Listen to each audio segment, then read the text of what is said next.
And the governor knows how to do these. He did this back in 2016. We had a great event in our house for him. But Governor, with your blessing, I'd just let Gail take over for a minute. Absolutely, sure. Okay. The other microphone. Well, first of all, thank you and welcome, Governor. So good to have you here in Rye. Yesterday, well, I don't know why, it was interesting, but on my Facebook page, this popped up. It's a picture of us with the governor 8 years ago. I'm gifting it to you because, of course, you want a picture of us from 8 years ago. I mean, right? But anyway, just it's wonderful to see you back here in Rye, and no further ado, welcome. Thank you. Well, Governor, you're certainly welcome to take this. I'm going to just do a brief hello. Sure. First of all, listen, Governor Christie is a fighter. You know, obviously, Governor did an excellent job in New Jersey, battling with a lot of the unions, a lot of the tax issues, and the debt and the deficit that they were facing, and really turned the state around. Really a pivotal time in that state's history. Obviously, his time as a working in the law enforcement field at the senior level, he'll talk to you about that. Obviously, knows a lot about crime, criminals, the justice system itself. Was it just for New Jersey? The whole state. The whole state, yeah. So he obviously did a great job. We have great criminals there. That's a good one. One thing I love about the governor, he's always got some great one-liners for sure. Obviously, you saw him at the debate. He's battled pretty heavily with Rebecca, and really made some points that I think were well taken. The way this works is the governor will take as much time as he wants, just saying hello, and introducing himself and the reasons he's running. And then I will run around with the microphone. Just raise your hand, and I'll hand you the microphone, and then we will do a back and forth. It's 6 o'clock now. We'll probably go till 6:45. Is that cool? 45 minutes? Listen, just don't be a jerk. When you're asking questions. We may not agree on everything, but let's be respectful. I appreciate the governor taking time. He's a good man. I have a tremendous amount of respect for him. And anyone who does this really has to have a very, very thick skin. So he's probably got the thickest being from New Jersey. So go get him, Killer. All right, Governor, thank you.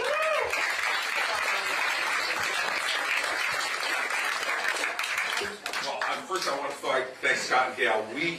We have done a lot of this stuff together. I was proud to be up here and campaign for Scott when he first ran and was elected, and then when he ran again. I remember standing at my inaugural party in 2010. My inaugural party, my inauguration, was the day that he was elected in Massachusetts. And before we went out for the party, we had a small understated party at a basketball arena in New Jersey. So we were back off stage and watched, and I delayed going out there to watch him give his victory speech that night. And it was a great sense of momentum for our party and for our country. I had won just a few months earlier, so had Bob McDonnell in Virginia, and then Scott came and won next door in Massachusetts. And it was a real sense that what Barack Obama was doing to the country was not going to be unresponded to. And if that could happen in states like New Jersey and Massachusetts, that we had a really good opportunity to do a lot of great things in the country. So I always have great and fond recollections of the times that I've spent with Scott and Gail. So I appreciate them inviting me to be with all of you tonight.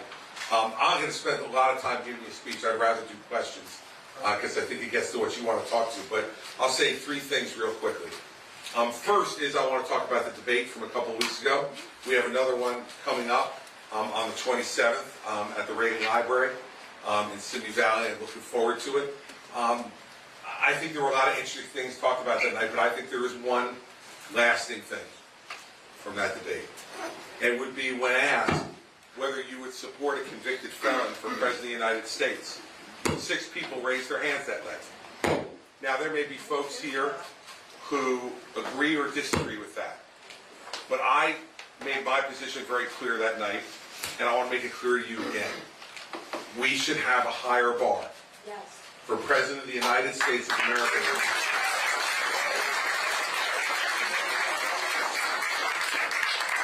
And I come at that from someone who endorsed Donald Trump in 2016. I was the first one to do it. Second one. First one of the candidates who ran against him to do it. And really believed that I could try to help make him a better candidate and a better president. I chaired his transition to the White House. I chaired his opioid and drug abuse commission. And all 110 recommendations that we made, he adopted. This one will keep you up tonight, but I played Hillary Clinton in debate prep in 2016. I apologize for those you won't be able to sleep after that. And the whole thing. And then I took some sedatives, and then played Joe Biden in debate prep in 2020. So I'm not someone who was a never Trumper. I wasn't. But you have to meet a certain standard in your personal conduct and in your political conduct. And if you don't meet that standard, put aside the criminal charges.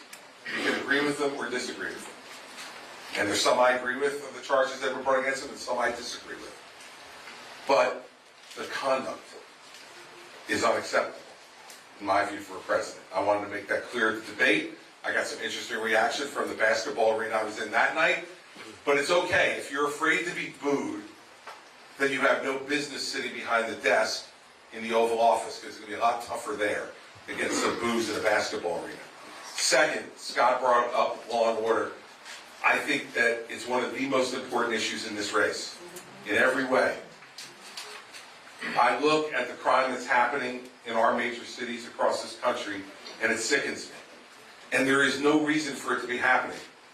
If we had prosecutors in these places who would support law enforcement doing their jobs, we would not have the kind of violence that we have in Los Angeles and San Francisco and Chicago and New York and many of the other cities in this country that are experiencing it. And when we allow that crime to happen, everybody, it is going to spread beyond those cities into suburbs and rural areas as well. And so I promise you this. I was the U.S. Attorney in New Jersey for 7 years, and we are famous for our criminals. And I will tell you that my first instruction to the person I make Attorney General is going to be to go into those cities where violent crime is out of control and have the U.S. attorneys in those cities take over the enforcement of violent crime, work with the local police forces, and to charge those people federally. If those local prosecutors who are supported by George Soros and that group don't want to do their jobs, will do their jobs until they learn that those jobs need to be done because the people who pay their salaries demand that those jobs will be done. I'm the only person on that stage who has ever done this in their careers. I know how to do it by following the Constitution, following the law, and respecting both of them. But respecting the fact that the folks who live and work and pay the taxes in this country deserve to be able to go into our great American cities and not fear for their lives. And so we will make those changes when I become president. And lastly, before I take your questions, America has never been a great country when we fill in the moat and we pull up the drawbridge from the rest of the world. And this is a big debate that you saw on the stage in the last debate, and I assume you'll see it the next one as well. A month or so ago, a little more, I traveled to Ukraine. And I can tell you that when you go there, there's three things that you learn very quickly. First, the atrocities that have been committed by the Russian army. They have not just fought with the soldiers in Ukraine. They have murdered civilians face to face. Not mistaken missiles that were sent. No. They went in the town of Bucha from house to house. They pulled the men, and by men, I mean 12 years of age or older, out, gouged out their eyes, cut off their ears while they were alive, and then shot them in the back of the head in front of the rest of their family. And then went back into the homes and raped the women in the homes, starting with the youngest, so that the adult women would have to watch. Now, if America doesn't stand up against that kind of conduct, against a freedom-loving country who got invaded by an autocratic, authoritarian, communist, former KGB agent, then we don't stand for anything. And also, if we don't understand that this is a proxy war with China, the Chinese are funding this war for Russia. Russia doesn't have the money to do it. The Chinese are funding it. And this week, Vladimir Putin is going to travel to North Korea to see Kim Jong-un. And do you think the North Korean dictator would be permitted to have that meeting if he didn't have the blessing from the Chinese who support him? And he's going to supply more sophisticated weapons to the Russians to kill more people in Ukraine. They're watching us. And if we back off here, Taiwan is next. And I don't think any Americans want to see that happen for either humanitarian reasons or for economic reasons, when you realize that 2/3 of the world's semiconductors are manufactured in Taiwan. Everything from these to everything else in this country now involves semiconductors. Starting your car, heating your home, cooling your home, everything involves these. Do we want the Chinese Communist Party controlling that? And who gets them and who doesn't? I don't know. And third, the thing I learned from meeting with President Zelensky was he affirmatively told me that meeting, we never want American troops here. It's a point of pride for us. The Ukrainian people, if given the weapons they need, will defend our own country. We just need to stop being outgunned, for instance, in artillery shells, 10-1 every day by the Russian army. Yet they're holding them off, and now they're making gains in the counteroffensive. America has been at its greatest when we have stood up for freedom, not only here, but around the world, because we know that when we stand up for freedom around the world, it makes us freer. It makes us stronger. And it makes us more prosperous. Because free countries are the countries that we trade with, are the countries that we work with, and are the countries where we don't have to buy our friends like the Chinese do. Our friends want to be our friends because they know when they're in a fix, we'll help them, and they'll stand with us. This America First thing, I'm all for it. I don't think there's anybody here who is like for America Third, right? And everybody here goes, yeah, let's go with the Netherlands 1, let's go Belgium 2, and America nice for a bronze medal right in there in third. We're all for America First. It's about how do you make America first? How do we do it? And I don't think we do it by ignoring the rest of the world. And especially on a day like today. A day like today, we remember that despite the fact that we are guarded by two great oceans, we are not invulnerable from foreign attack. 22 years ago today, we lost 3,000 Americans. And my wife was 2 blocks from the World Trade Center that day. My brother was 4 blocks from the World Trade Center that day. We lost people in our local parish. We lost a half a dozen parents from our child's elementary school. This isn't some historical event for me. This is personal. My wife and I went to Mass this morning, and we saw in Mass the wife of a friend of ours who was murdered 22 years ago today, and the gym at the Catholic school connected to our church is named after him. The hole in her heart never gets filled. And we must always remember that America walking backwards on our heels is not the way to make America first. The way to make America first is to be on the balls of our feet every day, ready to defend the things that we believe in. I can guarantee you that that's the kind of president I will be if you give me the chance. So there's lots of other issues to talk about, but I want to know which ones you want to talk about. Those are the first three that popped in my mind. So, Governor, I'm right back Mr. here. Brown, there you are. Right back here, sir. First question. Fire away. Hello, Christie. Hey there. I'm a New Jersey kid as well. All right. And, so I graduated from Drew with a degree in political science, and back then, it was about your vintage, there was quite a bit of collaboration between the parties. It was a time when people negotiated things. Now we don't get much done at all because things are Congress, Senate, logic. Nobody cares. How do we find a way to move forward, bringing people, this tribal divide that we have currently, how do we bring it together so we start moving America forward? What you're talking about, the things you're trying to achieve, how do we do it? Because I don't see it. I know you don't see it, and the reason you don't see it is, in my view, we haven't had a president since George W. Bush who actually even cared about it or knew how to do it. Barack Obama spent a couple of years in the United States Senate. He had no interest in working with Republicans, and he made that very clear. Donald Trump, in the same way, showed no interest in working with Democrats, and I don't think had any experience to know how to do it.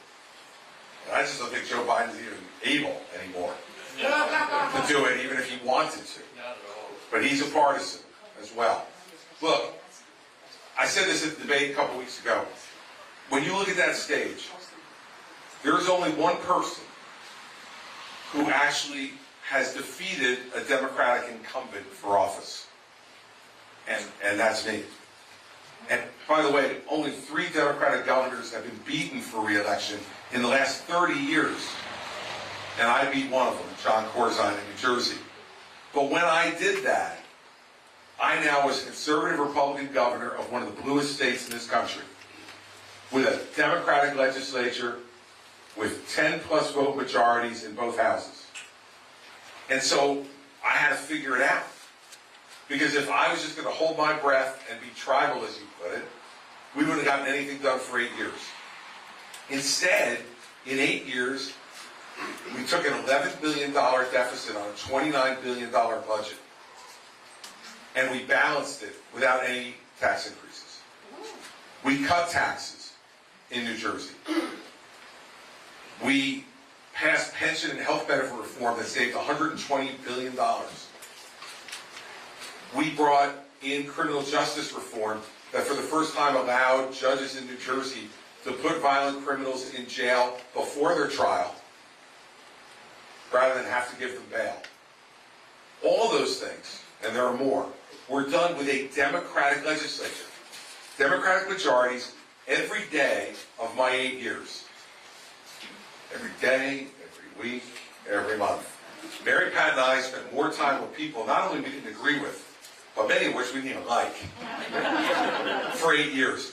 But guess what? The people elected them too. They elected them too.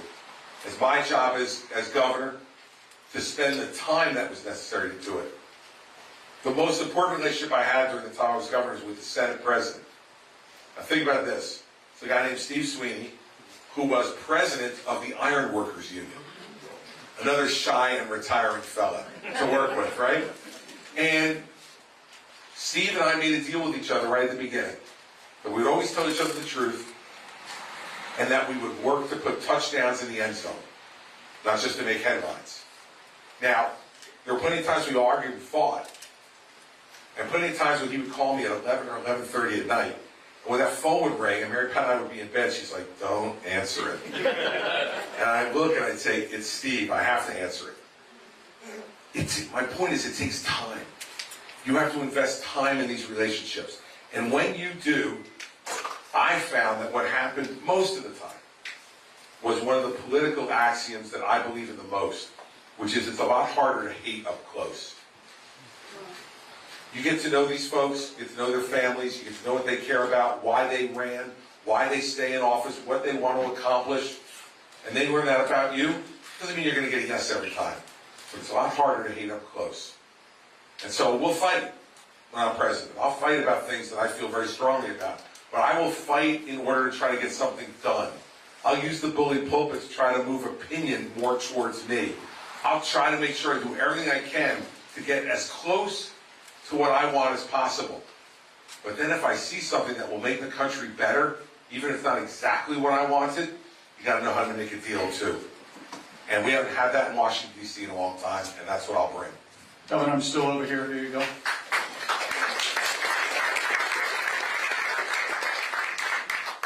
Hello, Governor. Now, I'd like to think I'm a pretty young person, and I'll be entering the workforce soon. And I think much has been made of how, over the course of the past 20 or 30 years, the government deficit has been steadily increasing and the national debt's piling up. And what I'm concerned about is paying into some government programs that aren't going to be solvent when I get to my retirement age. So I'm wondering what your thoughts are on how we can structure these programs so that we can keep them solvent long into the future, like Social Security and Medicare, while also maintaining them long term as a appropriate Social Security net and healthcare net for our elderly population. Sure. Well, look, this is another thing that you haven't heard any other candidates talk about in this race. I want you to understand something. Whether you're your age, or whether you're my age, which is just 61 this past week, or, thank you, or whether you're older than me. In 11 years, Social Security will go broke. And it will mean an automatic 24% cut in benefits in Social Security. Now, for those of you who are on Social Security right now, I want you to think about what it would mean if the next direct deposit you got was 24% less than the one you got last month. What it would mean for you being able to pay your bills, support yourself, and have the life that you have become accustomed to before that. To me, the most disgusting moment of Joe Biden's State of the Union address was when he said, can we all promise each other now that none of us will touch Social Security? And both sides of the chambers got up and cheered. Liars and hypocrites. Because if we don't touch Social Security or Medicare and try to fix it, it will go broke. And then what will all that cheering be leading to? You have a lot of people, I suspect, on the steps of the Capitol doing something, but it won't be cheering. So we need to deal with this. Now, there's only 3 ways to deal with Social Security and its solvency. Eligibility, both in terms of income and age, and taxes. That's it. It's a math equation, everybody. We all know it. And so I've said, look, we've got to look at retirement age. Not for people in their 50s or 60s. It's too late to change it for them. They don't have enough time to adjust to a longer window to retire. But 2 weeks after I turned 61, my oldest child turned 30, which I'm having a hard time getting my arms around. That's harder than me being 61. But if I say to him now, retirement age is going to be a few years higher than what you thought it was going to be, and he can't adjust to that between his age 30 and when he's in his 60s. He's got much bigger problems to deal with than what the retirement age is for Social Security. And so we need to deal with that. And if we deal with it for people in their 30s and 40s and younger, that can extend the life of Social Security and solvency for a good period of time. I also think we need to look at means testing on it. And by that I mean, we need to look at folks who have been extraordinarily successful in this country and say, do you need to get your Social Security check? Now, I said this 8 years ago. When I came up here, I had one woman get up and yell at me and say, I paid into that program, I want my money back. Okay, 2 things on that. First, if we do nothing, you're going to get your money minus 24% back. Secondly, there's lots of things that we pay for in government that we never utilize.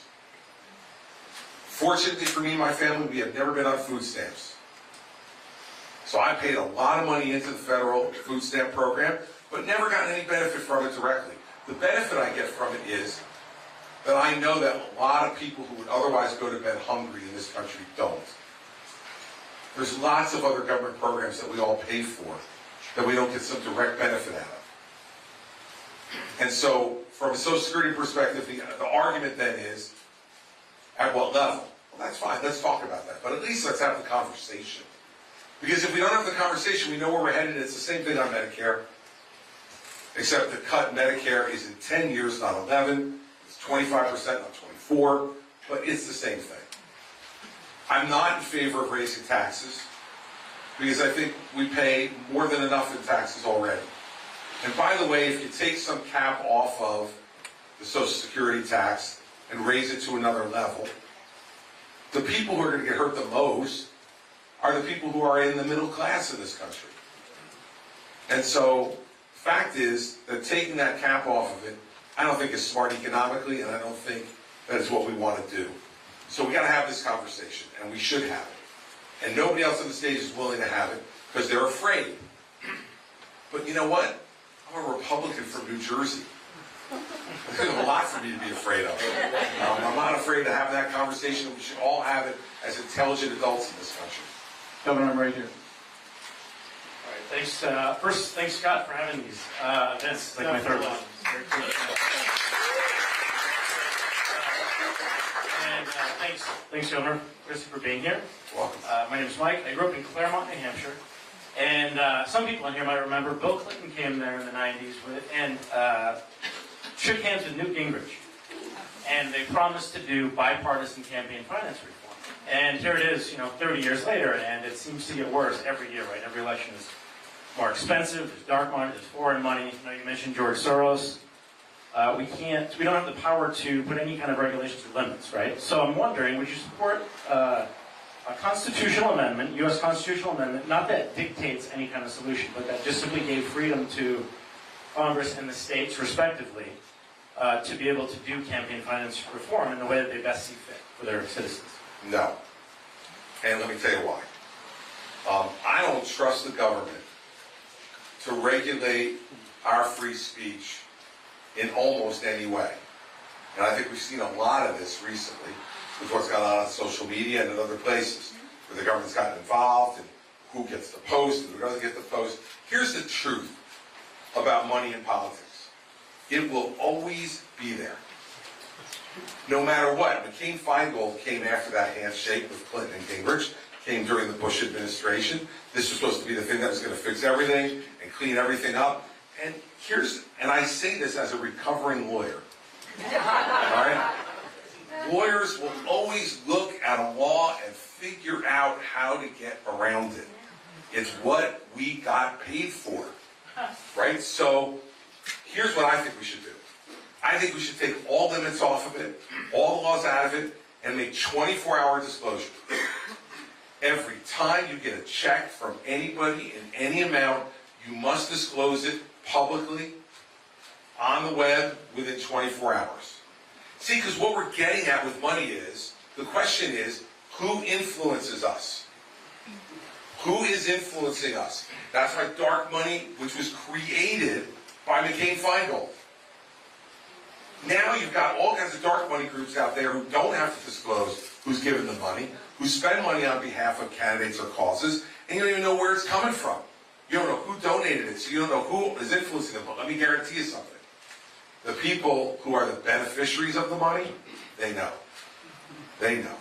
So my view on this is very direct. I understand what goes at what the problem is, and I think the only way to fix the problem is sunshine. Put as much light on this so you know who I'm getting money from. And because this is kind of ridiculous. I mean, think about this. You're running in a continental country of 50 states and 330 million people, and the largest donation I can solicit is $3,300. Think about running for president and trying to raise the money you need to campaign at $3,300 a pop, at most.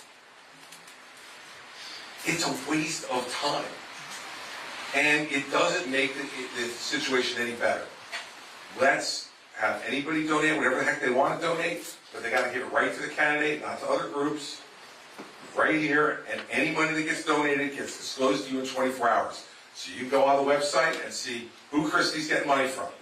And if all of a sudden you see me being, let's say, pro one issue, let's say I'm pro tax cuts, and then all of a sudden a huge government spending group makes a huge donation to me, and a week later I say, you know, I'm thinking about this. I don't think we need to cut taxes. I think it's just fine the way it is. In fact, maybe we should increase taxes a little bit. And you look at that and go, oh, all right, I get it. He's bought and paid for by those folks. That's what you're really getting at in the end, is the influence, the corrosive influence of money. That's never going to go away. The only way to get rid of it is to inform you better, in my view, let you know who we're getting the money from, and that way then you can make your judgment as to whether or not I'm being someone who's serving you, or whether I'm serving the people who wrote me the checks against you. And then you can make a decision on how to vote, and I think I know you would. Governor, I'm straight ahead here. Okay. My doctor, Dr. Claremont, good to see you. Watch those hands, I don't know. That's a question. I watched the debate the other night, and I appreciate your comments, but I thought the moderators were horrible. And I thought the innate question on UFO at the end of the Thank you. debate was an insult to the voters. We're trying to influence Republican voters, independent voters, to bring Democrats on board, and they're asking stupid questions. Why can't you guys write a bunch of questions ahead of time, what you want to talk about, and go for it, one after the other, would make much more sense to me. So I'll ask you a tougher question. The national debt keeps rising. When does it end? 50 trillion, 100 trillion? When does the country go bankrupt? When is the country going to go bankrupt? Well, the country, you know, I mean, technically, when you're $32 trillion in debt, it's a long way to paying off that mortgage. So let's start with that. I want to comment first on what you said about the debate. Look, imagine I was the guy who got the UFO question, right? I mean, it's like unbelievable. I said, really, seriously? I'm getting a UFO question? We didn't ask one question about the national debt. We didn't ask one question on entitlements. We didn't get asked one question on taxes. Not one. Yet, we get asked a question about UFOs, and when we did, and I started to object to it, the moderator said back, well, a lot of people care about this. Look, we started that debate with rich men north of Richmond, right? And we ended it with UFOs. So, I share your frustration. Now, on your substantive question. That's why I brought up at the beginning, having inherited as governor of New Jersey an $11 billion deficit on a $29 billion budget. That was ugly. And by the way, as you all know, when you're a governor of a state, you can't print money or run a deficit. Like, you have to balance it by June 30th in New Jersey. And if you don't balance it, the government closes down. And so what we did was we started zero-based budgeting. And we started in that cycle where we said, okay, we're not going to assume anything that was in the last budget is going to be in the next one. So let's start at zero with every program and see where we go. What that led us to was we eliminated 683 individual programs completely. And I don't think we would have ever done that if we hadn't started with everything at zero and then had to justify how we spend this money. And like, you'd eliminate, we did this, it took us 6 weeks, meeting 4 hours a day, 3 days a week, just on this. And, you know, I'd get done with one of the sessions for 4 hours and I'd go, I felt like I'd said no to so much. And like, okay, great. You know, and I had an $11 billion deficit. And I'm like, okay, so where are we now? And she would say like, 104 million. 104 million. I've been saying no for 4 hours. How do we only get to 104 million? It teaches you a different mentality in terms of how you look at spending.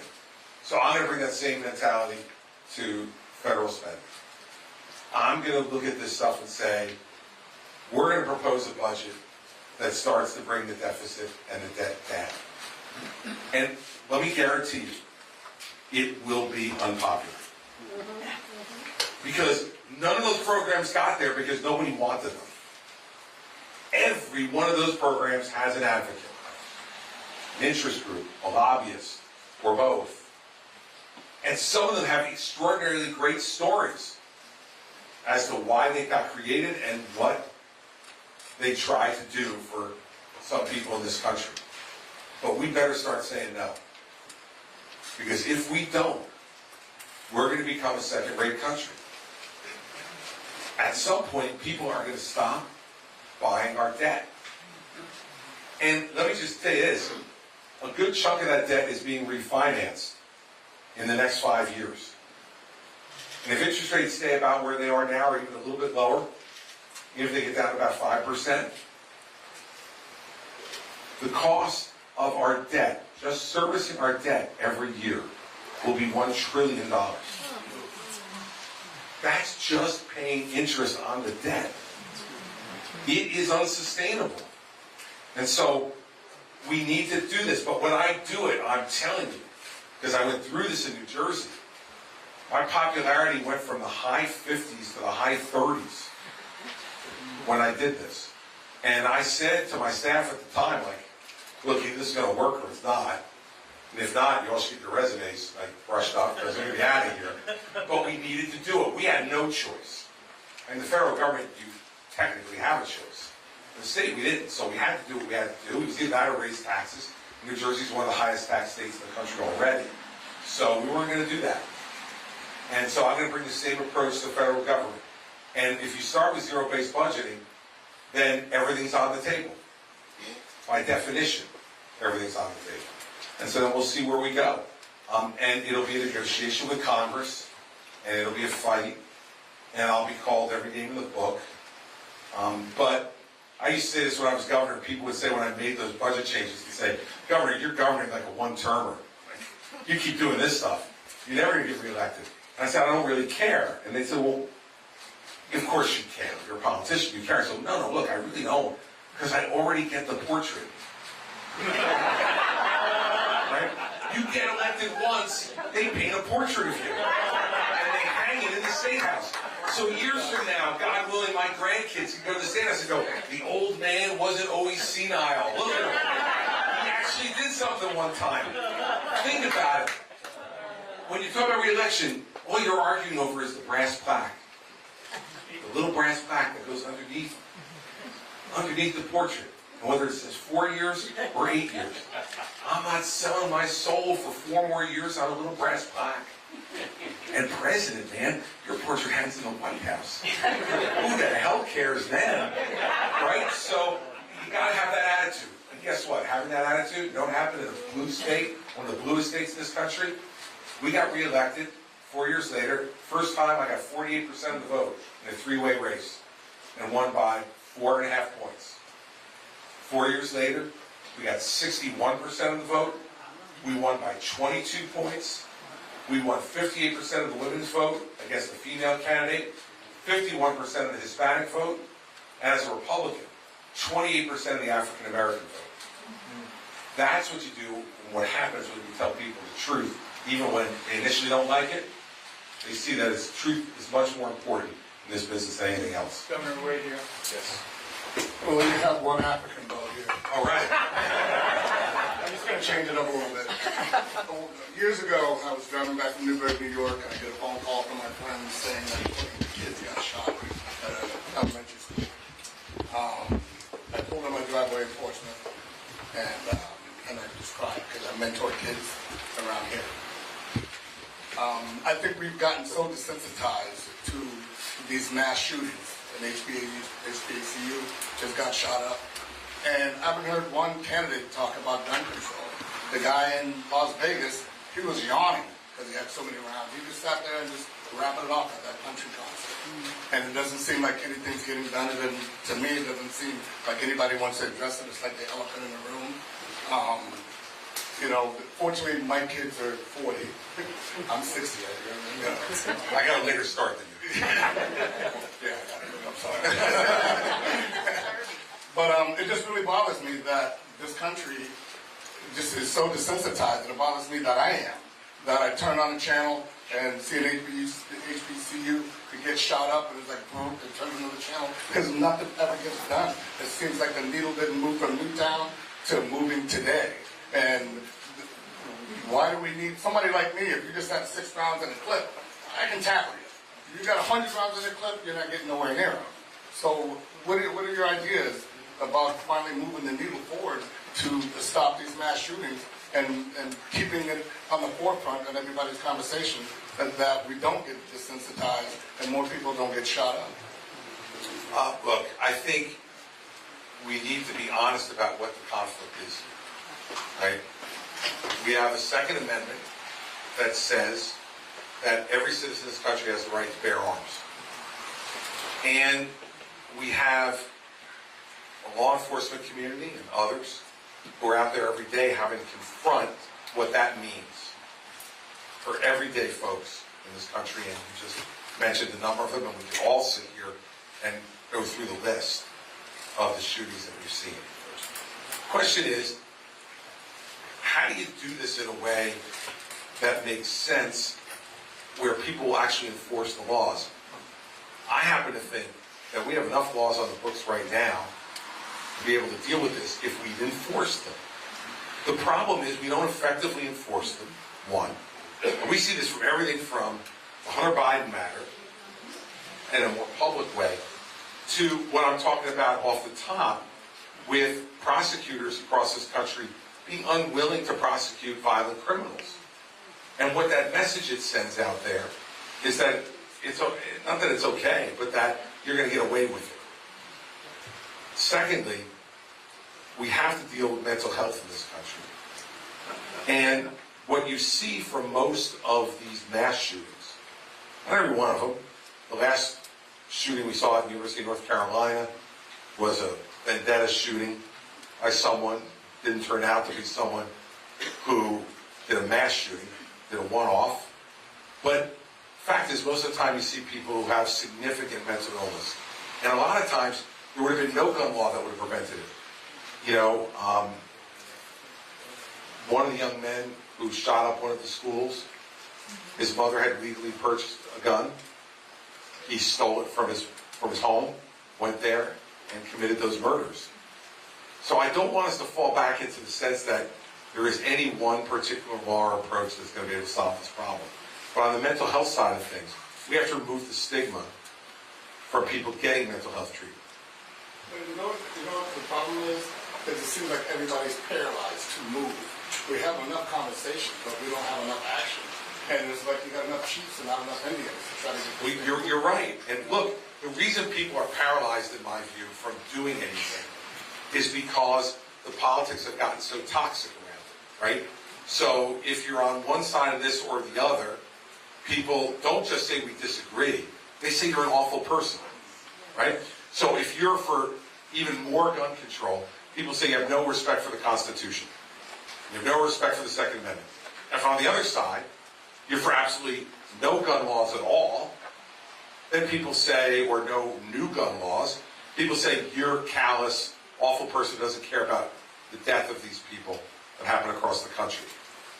There's got to be a way for us to come to the middle on this and to be able to say to each other, for instance, one of the things I did in New Jersey was we made it easier for folks who are mentally ill to be involuntarily committed if they've spoken either on social media or out publicly about committing a violent act. We need to give those people an opportunity, even if they don't want one, to get in and start to be treated and get them off the streets before they commit the act. It's much too late afterwards. And if I thought that banning any particular weapon would save all kinds of lives, I might consider it. But I don't think it would. I think in the end, we have to treat the person with the gun. Especially, last point is this. We have right now, and this is a law enforcement estimate, 350 million guns in the United States. We have 330 million people. We have 350 million guns.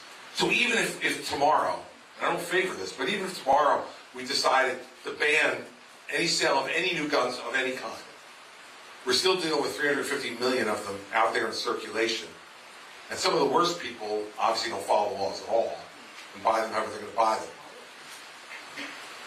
So I don't think that would work either. Now, giving you my answer, which I just did, makes me feel wholly inadequate. Because I get into this business to try to solve problems.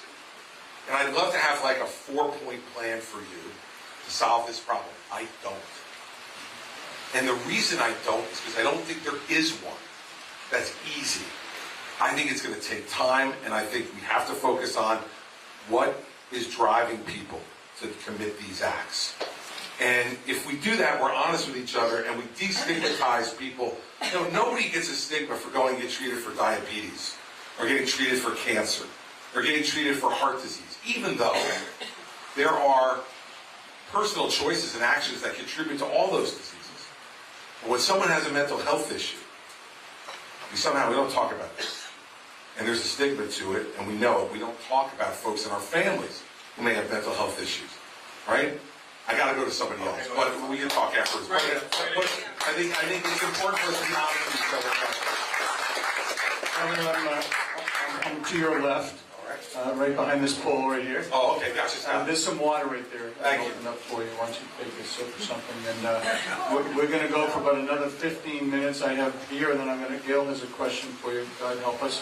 I don't know what you mean by that, Gail. You haven't heard the question. Thanks for coming, Governor. My pleasure. This was, of course, buried by corporate media, but on Friday, the Louisiana Fifth Circuit held up the ruling that the Biden administration absolutely infringed on our First Amendment rights in the social media case.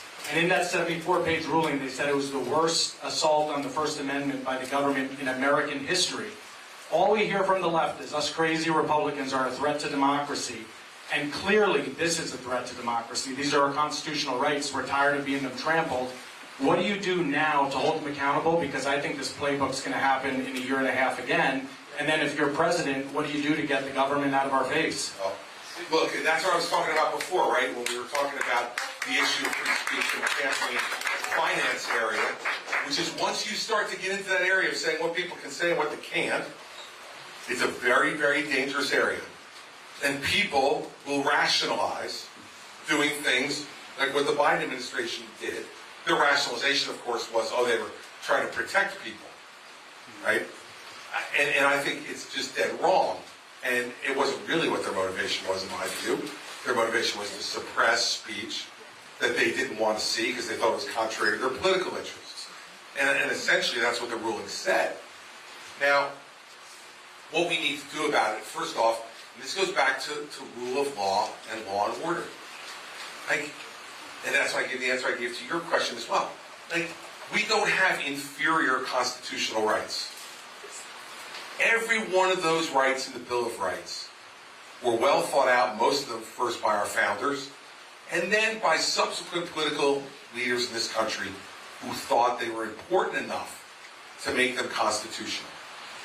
And so the first thing is we need to have a president who respects the Constitution.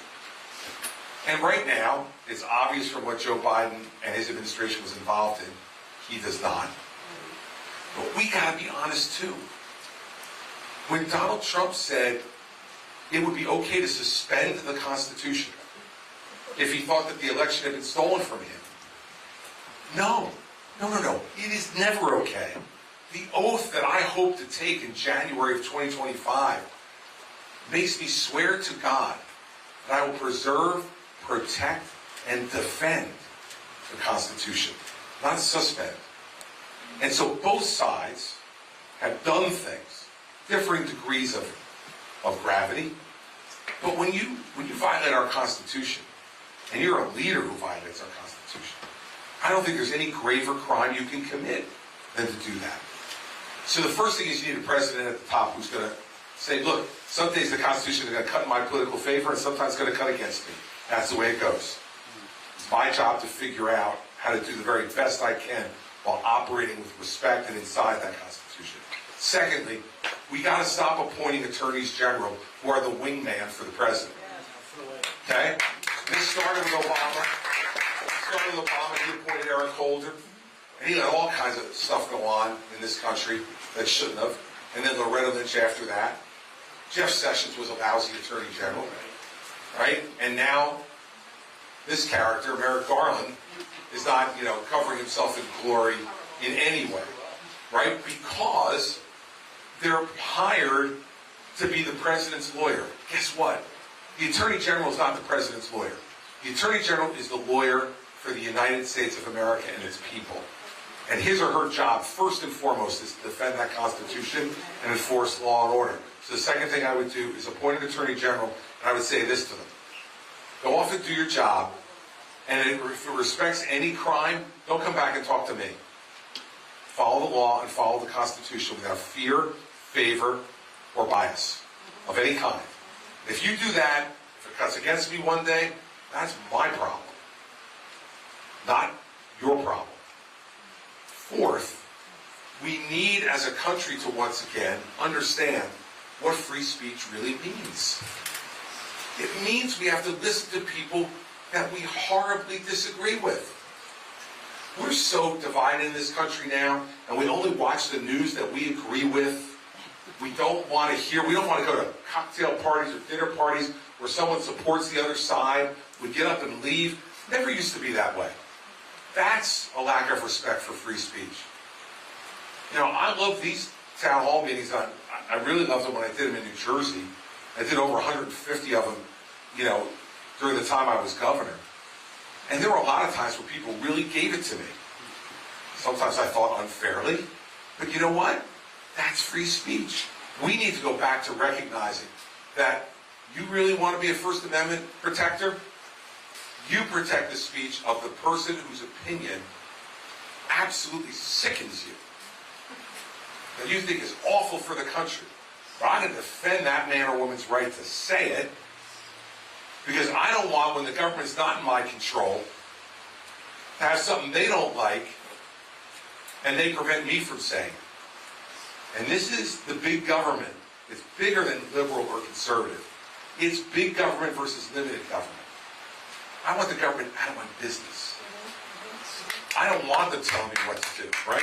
And look, we've got Republicans in this race who want to do that. Governor DeSantis is down there, kicking the hell out of Disney. Now look, I don't like some of the stuff Disney did, but you know what? It's their choice to do it. They want to oppose a bill that he was in favor of. If I went against every person who opposed the bill I was in favor of when I was governor of New Jersey, that's all I would have spent my time doing. And I've asked people who say, well, I like what DeSantis is doing about Disney. Do you really? Because guess what? What happens if the next governor of Florida is a liberal governor and puts forward a really liberal piece of legislation, and Disney comes out and says we're against it, and he punishes Disney? I guarantee you those people who are on the conservative side, like me, some of those people would have said, well, no, that I don't think the governor should be able to do. Well, man, my mother taught me this a long time ago. I didn't know what it meant when she started telling me, but now I do. What's good for the goose is good for the gander, right? So we've got to respect speech on both sides. And what's so disturbing about that Fifth Circuit opinion is that it was absolutely intentional. What the Biden administration did, they did on purpose. They did on purpose to suppress speech that they disagree with. In the same way in Florida, we should not be penalizing companies who speak out against what we're for. We should win the argument. See, what I always thought, maybe it's because I come from a blue state, so I always have arguments all the time. We've got to win the argument, not rig the law or take constitutional rights away to get rid of that argument. Let's beat it. I think we're the party that should win because I think our ideas are better. And if we act consistent with the Constitution, our ideas are better, we're going to do fine. So that's the way I would do it if I were president. And by the way, there's a whole lot of people in the government who don't belong there, right? And so when you're president, you have the ability to get rid of a lot of them. And we should. Because we should have people who serve in the government who are there to do their job without fear, favor, or partisanship. If you're a career person, that's what you're supposed to be doing. And I knew this in New Jersey. I'll end the answer with this. I wanted to change something one time, and there was a career person in the Department of Human Services. I had her in my office. I was trying to tell her why I wanted to do this. And in the midst of that meeting, She was there with two other folks. I got up to take a phone call from my wife. So I picked up the phone. They said, "Do you want to sleep?" I said, "No, this will be quick." And I picked up the phone, but my wife had put me on hold. So they didn't know that, though. So they thought I was listening to her because I wasn't talking. And the one woman turned to the other one and said, "Don't worry, just ignore him. We were here when he got here. We'll be here when he leaves." So what I did, I didn't respond to it at any point. She sat down, back down, we talked. I escorted them out, and I took the entire program that she ran and I moved it to another department. And she called me and said, "Well, what am I supposed to do now?" And I said, "Well, maybe go home. Because, you know what? I'm going to be here longer than you, as it turns out." We have about 10 more minutes, so I have Gail right here. All right. Perfect segue into my question. Some of your opponents have called for the abolishing of some of the departments like FBI and the Education Department and others. Are there any that you would abolish altogether? Now, I'm going to give a speech, Gail, in the next couple of weeks on education. And I'm going to talk in detail about what I would do with the Department of Education, what I would do with their money. I think that we need to go to a complete educational freedom agenda in this country. Think about this. 39% of our 8th graders do not read at grade level. 39%. 25% of our 8th graders don't do math at grade level. And we're spending $400 billion a year in this country on education. I think it's time to take the educational system in this country away from the teachers' unions and return it to parents. Let parents make the decisions about what to do, where their kids are best educated. We talked about this before. You know, I'm a product of the public schools. I got a great public school education in the town I lived in, New Jersey. My wife went to parochial school from K to 12. So we have 4 children, and all of them went to parochial school. So you know who runs the show in the Christie house, right? But we made the decision, because we could, that we wanted to send our children to parochial school because we thought they not only would get a good education, but that they would reinforce the values we were trying to teach our kids at home. That was our choice as parents. Every parent should be able to make whatever choice they want. If they like their public school, great. Send your kids to the public school. You want to send them to other places? Parochial school, a private school, a charter school, a Renaissance school. Pick the education that you believe is best for your child. So that's one area where I would look at. I would not eliminate the FBI. This is one of the stupidest ideas I've ever heard. Right? We're going to eliminate the FBI. 75% of the FBI's employees are going to be eliminated, and then the remaining 25% are going to get distributed around to other departments in Homeland Security, which, by the way, is the worst department of any department in the government. Unresponsive to people. It's a mishmash that was put together by Congress. So the two that I would look at most particularly for either elimination or change, radical change, is education and Homeland Security. I think Homeland Security, whenever you do anything in the heat of passion, it often turns out not to be good. And Homeland Security was put together in the heat that we were all feeling after the event that happened 22 years ago today. And I think that most people, I was in law enforcement at the time, and I'm telling you, every one of the people who were in the Department of Homeland Security don't want to be there. It was a bad idea at the time. It's been executed poorly, and we need to completely revamp it. But no, I would not eliminate the FBI. Look, the FBI does extraordinary work in this country.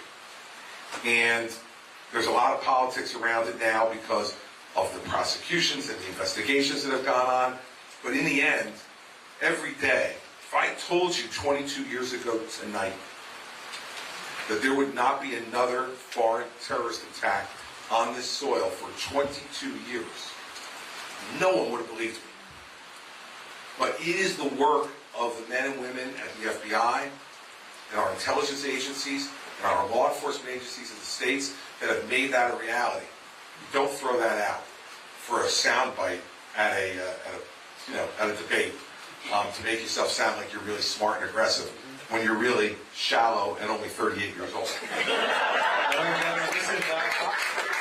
going to take the last question, I'm sorry, but you can certainly come up and speak to him after.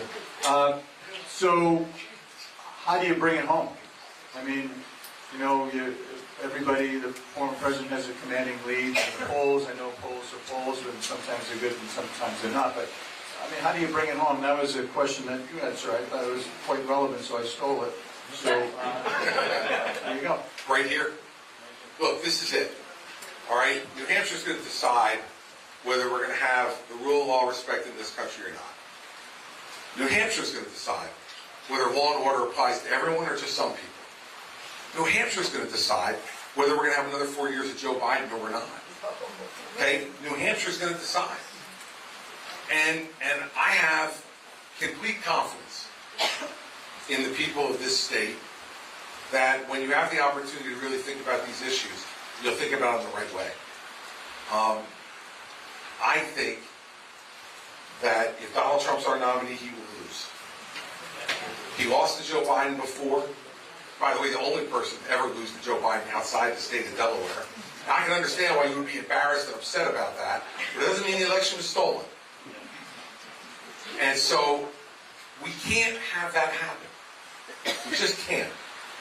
And whether you think any of the treatment of the former president is fair, unfair, a mix of both, I'd be in the category of a mix of both. But in the end, we've got to start nominating people who can win again. We have not won since 2016, everybody. We lost the House in 2018. We lost the White House in 2020. We lost the Senate in 2021. In 2022, we lost 2 more governorships. When I left as chairman of the Republican Governors Association, we had 31 governorships. We are now down to 26. We are 2 away from being minority governors in this country. And we lost another seat in the U.S. Senate in 2022 and barely won the House of Representatives, 5-vote margin, when it was supposed to be a red wave. Why? We had a leader of our party who was picking candidates based upon whether they would agree with him the election had been stolen or not. That was it. You can't justify some of the candidates. And you live this right up here. You had a nominee for Senate in this state who said all through the primary the election was stolen. I'm not changing horses in midstream. I'm going to do this. And then I watched it. The day after the primary, he went on Fox News and said, you know, I've been thinking about this, and I think that maybe it wasn't stolen. Now look, people expect folks in politics to gently flip-flop every once in a while. They don't expect that kind of move. These are all the things you've got to think about. And the reason I believe that New Hampshire can and will do it is because I've seen you do it before. When everybody thinks they've got you figured out, you're not. And by the way, when we talk about polls, I will talk for a minute about the fact that I've been in this race for 3 months. 3 months ago when I got in, I was at 0 in New Hampshire. In the last poll, I was at 14. And in second place, ahead of Ron DeSantis, ahead of Vivek, ahead of Nikki, ahead of Mike Pence, and only behind one guy. And you will notice that he's not coming to the debates. And that he has lots of awful, horrible things to say about me. It seems like the only 2 people he says anything bad about are me and Ron DeSantis. Why? Because he thinks we're the only 2 who could possibly beat him. You won't hear him say it. Vivek is practically his running mate. You won't say anything bad about him. Nikki can't quite figure out whether she's for him or against him. So until she's firmly against him, he'll say nothing bad about her. Mike Pence, he's deeply disappointed in, but he's not spending any time talking about him either, because he doesn't think Mike can beat him. Here's what I promise you. I will not lead in New Hampshire in one poll, not in one, until election night. Not until election night. In the same way John McCain didn't lead in one poll in 2000 until he beat George W. Bush by 18 points on primary night in 2000. People in New Hampshire are smart, and that's the path, Scott, because let me tell you, if New Hampshire gives me the votes to beat Donald Trump on primary night in New Hampshire, this whole race and all these polls you see and everything else will change overnight. Because I think much of the former president's support is based upon inevitability. That people think, well, all right, he's going to be the nominee, so I might as well be for him. The minute they know that it's not a foregone conclusion, and they'll know that because of what you all do, the whole race changes. And, you know, I've now come up here a lot. I came up here for Scott. I've been up here for Walt Havenstein when he ran for governor. I was up here for Kevin Ayotte. I've been up here as a presidential candidate 8 years ago. I spent a lot of time in New Hampshire. And what all of you tell me is that you take this responsibility seriously.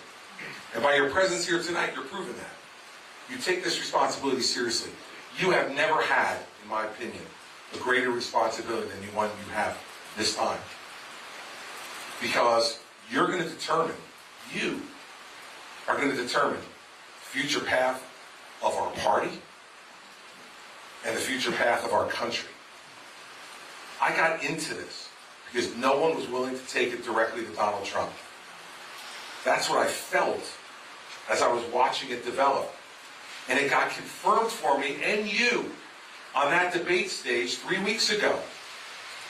Other than Asa, no one else was willing to take him on. In fact, one of the guys running said he was the greatest president of the 21st century.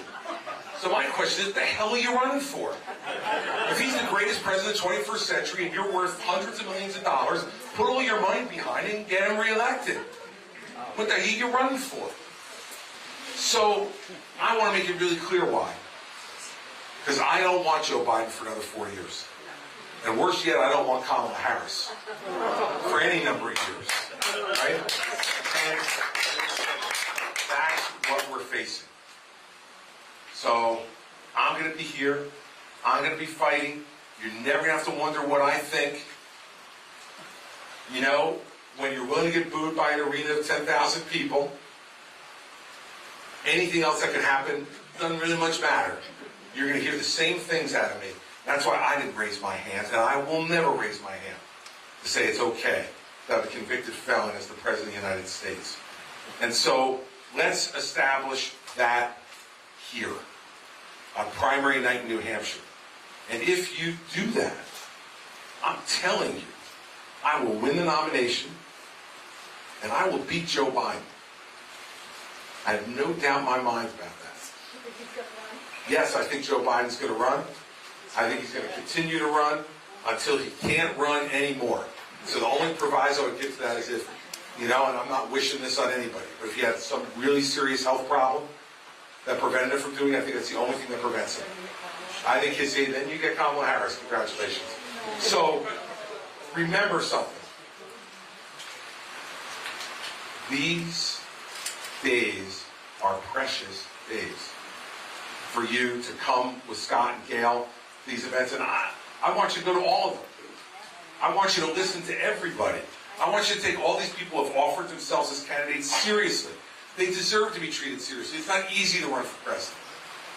And I have respect for anybody who's willing to put themselves forward this way.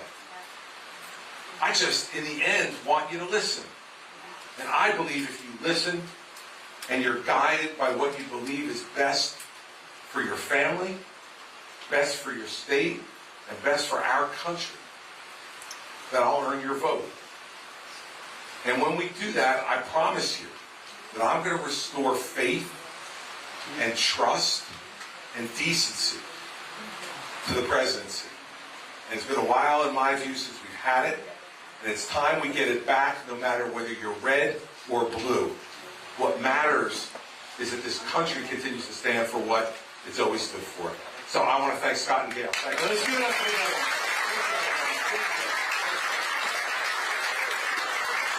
So what I'd like to do now is, if it's all right with you, we have an interview upstairs, but if it's okay with you, people come up, say hello, get pictures? Yeah. Great. So you know the drill, just hand me your cameras, we'll bang it out, and then go get a hot dog and a beer and drive home.